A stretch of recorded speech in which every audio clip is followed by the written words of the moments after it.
السلام علیکم ناظرین، میں ہوں کامران خان اور آپ دیکھ رہے ہیں شعور نظار کو بتا چلیں کہ سابق وزیر اعظم نواز شریف سے ان کے چھوٹے بھائی شہباز شریف نے رابطہ کیا ہے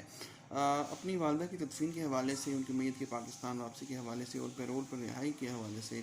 دونوں بھائیوں میں بات چیت ہوئی ہے۔ ابھی تک جو ہے شہباز شریف کی رہائی عمل میں نہیں لائی جا سکی پیرول پر، اور یہی معاملات ڈسکس ہوئے نواز شریف سے، اور کیونکہ مریم نواز کے مشورے پر اور شہباز شریف کے مشورے پر نواز شریف بھی پاکستان واپس نہیں آ رہے، تو سارے انتظامات جو ہیں وہ شہباز شریف اور حمزہ شہباز کو ہی پاکستان میں دیکھنے ہیں۔ لیکن حکومتی دعووں کے باوجود ابھی تک پیرول پر رہائی نہیں ہوئی، اور اس وقت تمام تر جو لیگی قیادت ہے وہ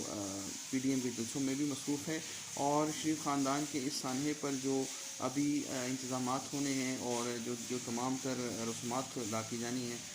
میت کے واپس آنے پر، وہ بھی ابھی ہونا باقی ہیں۔ دیکھنا یہ ہے کہ حکومت آپریشن کی اس اہم جماعت کے ساتھ آگے کیا رویہ رکھتی ہے۔